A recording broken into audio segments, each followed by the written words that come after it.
ఇవాళ నేను ఒక ఇంట్రెస్టింగ్ పేషెంట్ గురించి చెప్పాలనుకున్నా.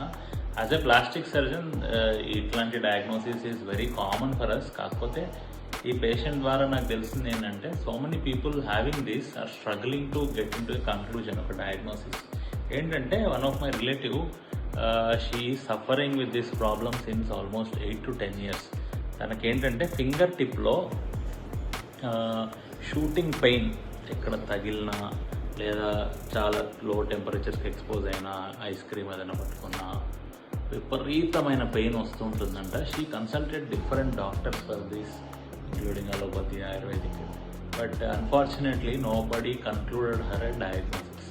సో నాకు ఒక ఫంక్షన్లో చూపించి చెప్పినప్పుడు it is a very common finding for us. This is called a glomus tumour. ఇదేంటంటే నెయిల్ కింద ఒక చిన్న బాల్ లాగా ట్యూమర్ డెవలప్ అవుతుంది. దానివల్ల సివియర్ పెయిన్ వస్తుంటుంది, షూటింగ్ పెయిన్. ఎంత విపరీతంగా ఉంటుందంటే తట్టుకోలేనంత. ఇంకా ఏదైనా వేలు తగిలినప్పుడు ఒక 20 minutes to half an hour వాళ్ళకి ఏం పని చేయకుండా ఉండిపోతారు. సో ఈ గ్లోమస్ ట్యూమర్ ఏంటంటే నెయిల్ సబంగ్వల్ గ్లోమస్ ట్యూమర్ అంటాము. దీంట్లో నెయిల్ బెడ్ అని ఉంటుంది మనకి. ఇక్కడ నెయిల్ బెడ్ కింద గ్రోత్ ఉంటుంది. It is sandwich between the nail bed, nail plate and the bone itself ఇక్కడ.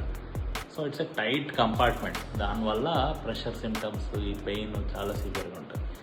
దీన్ని సింపుల్ సర్జరీతోని నెయిల్ ప్లేట్ ఎలివేట్ చేసి ట్యూమర్ని స్కూప్ అవుట్ చేయడం వల్ల కంప్లీట్గా క్యూర్ అవుతుంది. ఇంట్రెస్టింగ్ థింగ్ చెప్పాలనుకున్నాను, అందరితో షేర్ చేసుకోవాలనుకున్నాను. Thank you.